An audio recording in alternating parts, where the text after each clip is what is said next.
ओम साई राम। श्री सच्चिदानंद सद्गुरु साईनाथ महाराज की जय। सभी साईं भक्तों को मेरा सादर प्रणाम।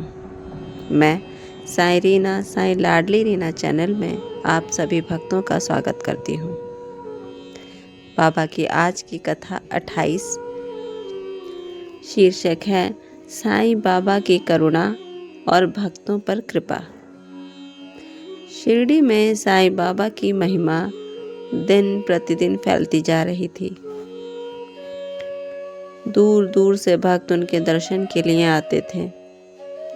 बाबा किसी से भेदभाव नहीं करते थे, चाहे अमीर गरीब हो, जाति धर्म, स्त्री पुरुष, सभी के लिए वे एक समान थे। बाबा सब पर अपनी कृपा एक जैसा बरसाते थे।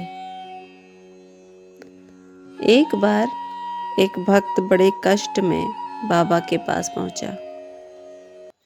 उसके दिन बहुत कठिनाई से गुजर रहे थे। जीवन में धन, स्वास्थ्य और परिवार तीनों की ओर से बड़ी ही समस्याएं थी।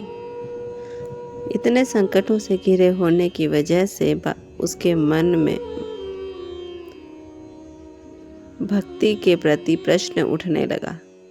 उसने सोचा कि यदि बाबा सच्चे संत हैं तो वे आज ही मेरी परेशानियों को हर लेंगे, मेरे संकट को तोड़ देंगे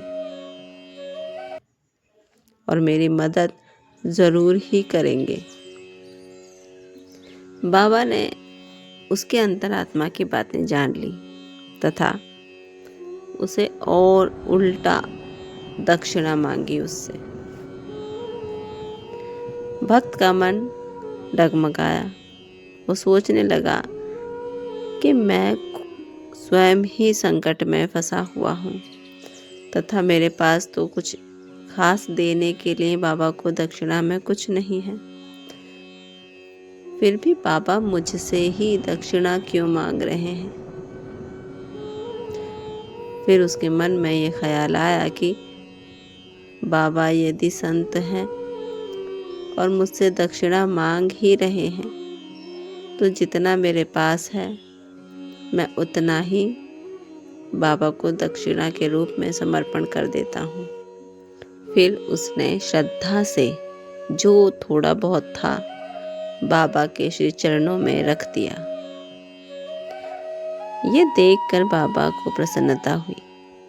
उन्होंने सोचा कि ये इतने संकटों में है तथा मेरे प्रति इसके मन में थोड़ी सी शंका भाव आया, फिर भी इसने मेरी श्रद्धा सबूरी नहीं छोड़ी तथा जो कुछ इसके पास था उसने मुझे समर्पित कर दिया है। बाबा मुस्कुराए और बोले, सब्र रखो, अल्लाह मालिक है। इतना कहकर उन्होंने उसे जाने को कह दिया। भक्त को थोड़ी निराशा तो हुई कि मैं स्वयं ही संकट में हूँ और फिर बचा कुचा जो भी था वो भी बाबा ने मुझसे दक्षिणा के रूप में मांग लिया। लेकिन उसने बाबा की बात मान ली। इसी संतुष्टि के साथ वो अपने घर लौट गया। कुछ ही दिनों में उस भक्त की परिस्थितियां बदलने लगी। उसका रुका हुआ काम धीरे धीरे बनने लगा तथा घर में बीमारियों का संकट जो था वो भी अब सुधार होने लगा था तथा घर में अशांति फैली हुई थी वो अब शांति में परिवर्तित होने लगी। तब उसे समझ आया कि बाबा ने दक्षिणा नहीं मांगी थी, बल्कि उसका अविश्वास, उसका अहंकार, उसके कष्ट बाबा ने उससे दक्षिणा के रूप में मांग लिए थे तथा मैं समझ रहा था कि बाबा ने मुझसे दक्षिणा मांगी, परंतु बाबा दक्षिणा के रूप में हमारे कष्ट, हमारा अविश्वास, हमारा घमंड, अहंकार तथा हमारे अंदर द्वेषहीन भावना जो भी होती है, उन्हें वो मांगते हैं। इस कथा से हमें शिक्षा मिलती है कि सच्ची श्रद्धा में किसी भी प्रकार की कोई शर्त नहीं होती। यदि आपको अपने ईश्वर पर भरोसा है तो आप उसके एवज में बाबा से या ईश्वर से कोई भी किसी भी प्रकार की इच्छा नहीं रखेंगे। तथा सबर अर्थात सबरी, यह हमारे जीवन के सबसे बड़ी तपस्या है।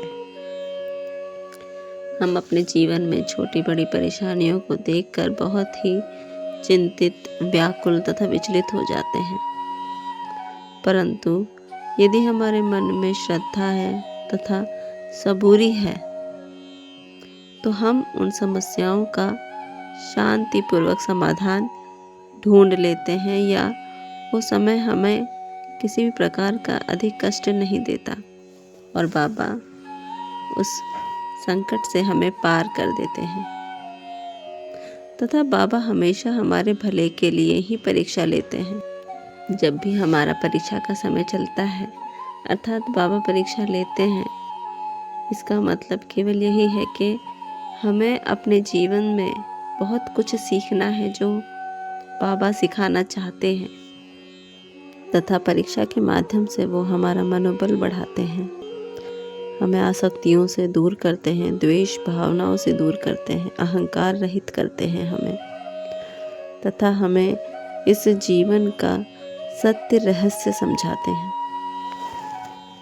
जो बाबा पर पूरा भरोसा करता है, बाबा कभी उसका साथ नहीं छोड़ते। अर्थात इस पूरी कथा का सार है कि बाबा श्रद्धा और सबूरी अर्थात साईं बाबा की कृपा इसी प्रकार मिलती है।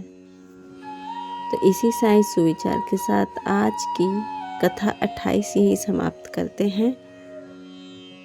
साईं बाबा हर भक्त का ध्यान रखते हैं। धैर्य और विश्वास जीवन की सबसे बड़ी पूंजी है। बाबा हमेशा हमारे भले के लिए ही कार्य करते हैं। इसी के साथ ओम साई राम। बाबा आप सब पर कृपा रखें, आपको आशीर्वाद दें और कष्टों से दूर रखें। ओम साई राम, जय साई राम। श्री सच्चिदानंद सद्गुरु साईनाथ महाराज की जय।